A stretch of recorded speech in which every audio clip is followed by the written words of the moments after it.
We've pinned up the whole duvet except for the bottom opening. You can see it's the bottom because the flamingo's feet go this way. The bottom, we're gonna sew like a half inch, and then we're gonna have an opening in the middle, and then we're gonna have the rest of it sewn up. So really what we have to decide is how big of an opening do we want to fit the comforter through. So let us be semi-organized about it. First thing I want to do is sort of contemplate the issues at hand. Okay. So here we go with, so this is basically the halfway mark. I'm just like folding these sheets and just figure out where the center is. Okay, this is the center. So I like a nice big opening, so I'm gonna make it even by, oh there it is. Like twice this length will be the opening, and I think that's plenty. So what I'm gonna do is I'm gonna put my fancy thing on. I'm gonna pin this, and then also pin it, line it up twice. Pin it on the other side. And I'm only going through the 2 layers that we care about. Okay, that looks good. So then what we have to do is pin from where we're going to have the opening over to the end. And the place where we're going to stop as we're sewing, it's actually important to put 2 pins, so there's something special and different as opposed to just another pin we're going to run over. So that tells me, oh no, we really need to stop here, the double pinning. But otherwise, it's just like any other thing we pinned. And I'm pinning the whole thing all the way around right now because I'm going to sew the whole thing all the way around in one fell swoop, assuming my bobbin has enough thread in it. If not, I'll just stop, change out the bobbin, and keep going. Sometimes you throw pins around and you hope you don't step on them later. Okay, now I'm about ready to sew, but I realize I need to double check that the pins are all on the white fabric side because I'm just going to be going all the way around it, and I would have to turn it over. Because I always want to make sure I keep an eye on where the pin heads are so I don't accidentally break my needles on it. So far so good. Over here. Great. Ah, nope, this side. I knew I did something a little off. Okay, so I'm just going to transfer the pins from the back to the front.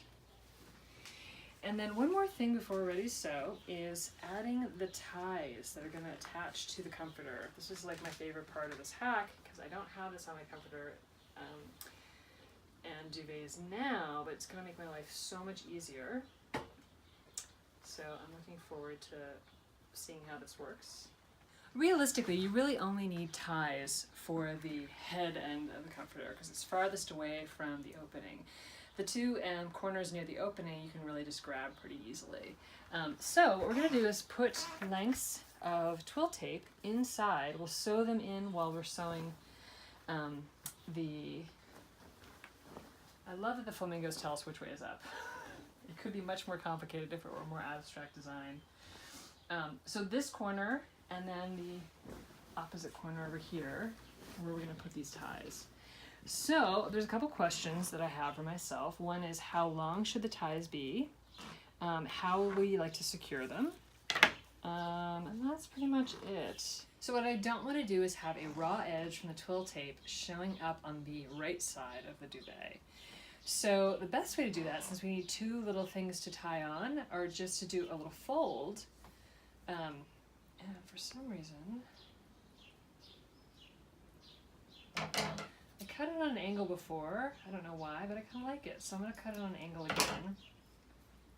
And the thing about this polyester twill tape is that you can actually seal it without sewing. So kids, don't do this at home.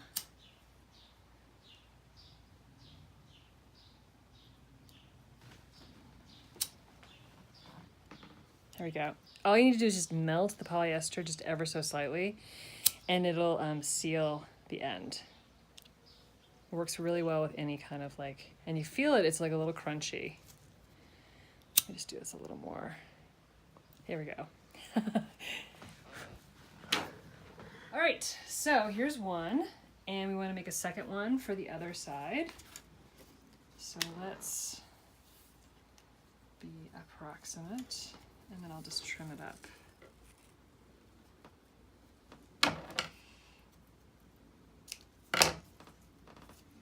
And again, this is inside, and so like how exact does it have to be? Not really.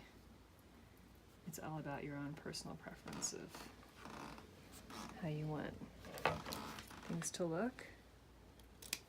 Okay, and then we're gonna just seal this up too.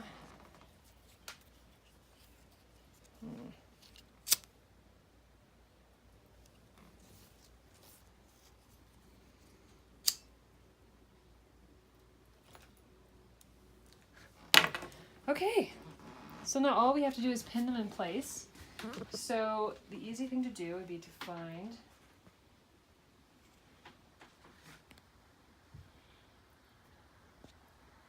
a spot.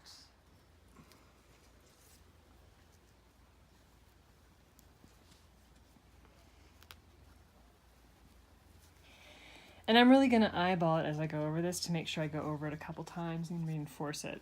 But we're going to go like a ½ inch over here and then a ½ inch over here. But when we go up to here, we'll just go back and forth a few times.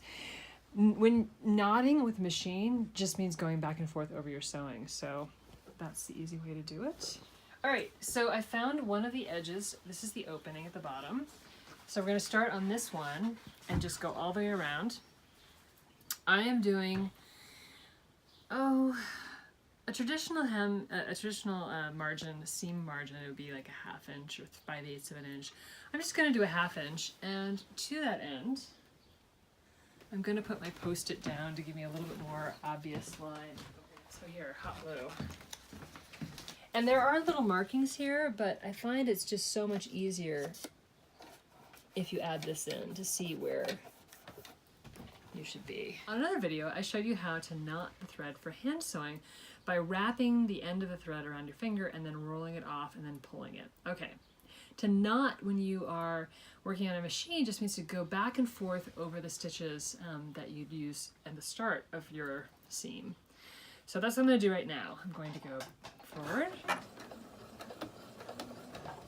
and back. There's a button that turns it into a reverse. And forward. And this is actually going to be a seam that's going to get a lot of work and tension on it, so I'm going to actually do this twice. Normally I just do it once if it's just regular sewing a garment. And machines at different speeds. This one was on medium, but now I'm going to zip it up. I have nothing to say.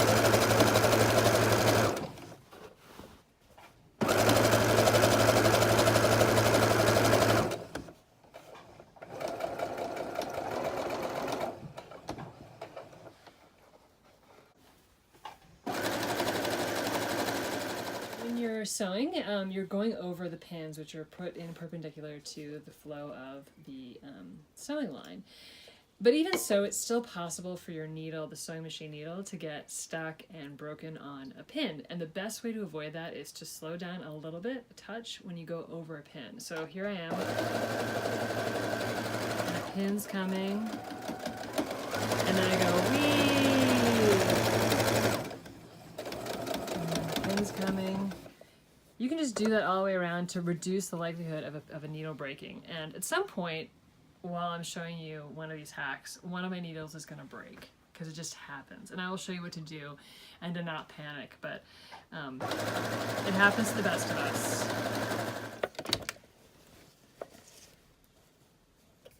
And at the corner, you want to eyeball.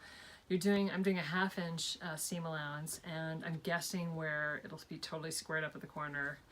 But you could stop, you can measure it, you can worry about that, but I'm not going to worry about that.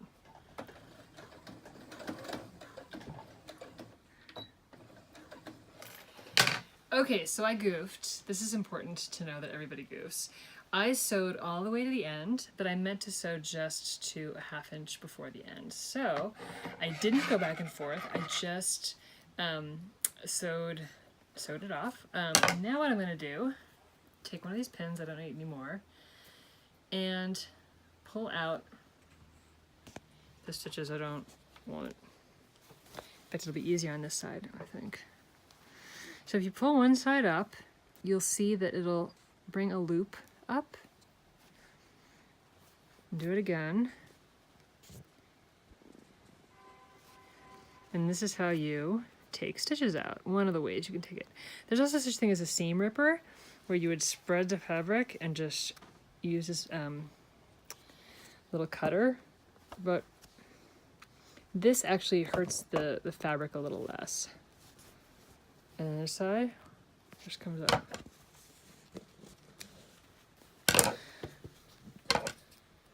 So because there's an end that isn't knotted off, I'm going to start back to a little before where I overran it.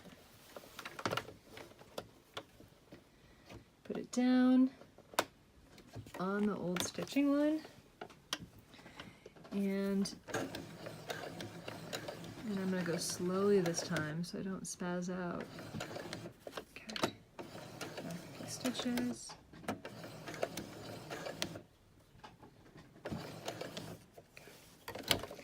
Lift up the foot, twist the fabric around, press it down, and then we're good to go.